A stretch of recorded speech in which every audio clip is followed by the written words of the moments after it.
Now here we've caught up with a man called Dave Sisley from Straight Mile Nursery Gardens. Now Dave, I've just taken a picture of your epimediums.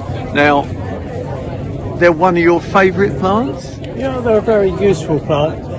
There aren't many perennials that are evergreen and will grow in the shade, and the epimediums will. And some of them make good ground cover. There are ones that spread, a bit like geraniums. Some are rhizomatous and will spread, others are clump forming.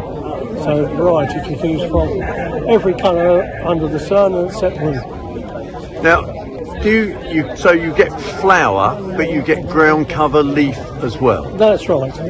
Fairly rare for perennials in that a lot of them do not die down for the winter. They're evergreen. Variety of flowers, variety of sizes. They can be 8 inches to about 30 inches. And some of them will repeat flower. Most of them flower in the spring, but some of them will repeat flower. Things like sparkler. Let's have a look at sparkler over there. This is one of my introductions, and that one first flowered on November the 5th. Really?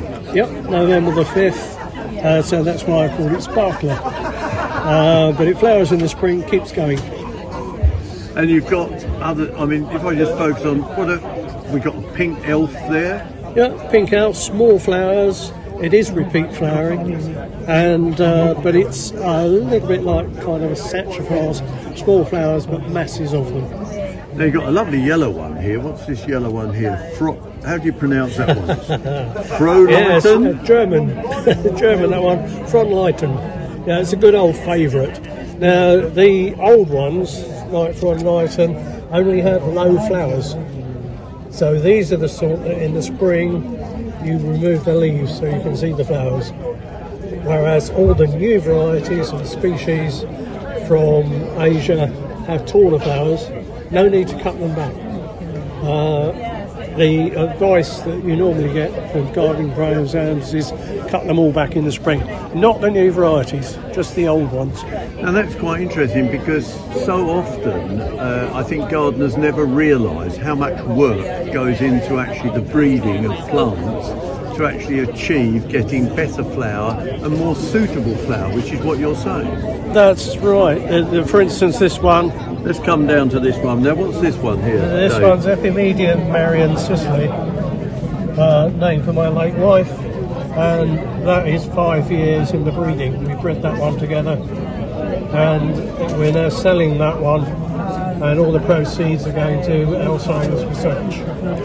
Now, you say breeding. Now, come on then, Dave. You know, it's easy to say, well, we just breed them, but what goes into breeding new varieties? Well, you can cross-pollinate them, but I didn't have much success with that, so I just go with the seed parent. So that's the one that actually produces the seed, and so I choose a good variety. This particular one came from one of Robin White's good ones, which was called Arctic Wings.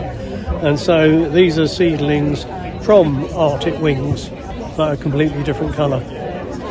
So that's how it actually works? Yes. Yeah. It's as simple as that, he says. Yeah, simple as that. But it takes a long time. You just got to pick out the right seedling and grow it on to make sure it grows well in all conditions, and will grow as I sell them in a small pot.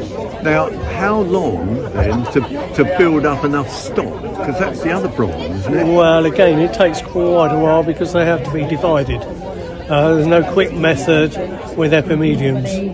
They can't even be produced in the lab. Epimediums have to be divided. And so this is what we do with them. So it is a slow process. It's a slow process, but one of your favourite plants. Oh yes, yes. Excellent plants. Excellent plants. And let's just say again, they'll grow in shade Yeah, and everyone's got some shade in the garden, even if they don't think they have. They've got taller plants, deciduous shrubs, ideal under those because they will produce their leaves and flowers before the leaves come out on the shrubs. Now, if they want to find you, you've got a website, haven't you, Dave? Indeed, we are straightmile.net. Simple as that.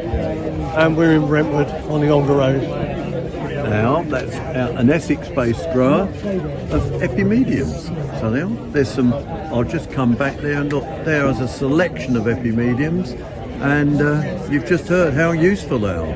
And I'm sure lots of you at home, won't necessarily have heard of the plant, and I'm sure even more of you won't have used it. But don't forget, you can check out this and other stories on worldradiogardening.com.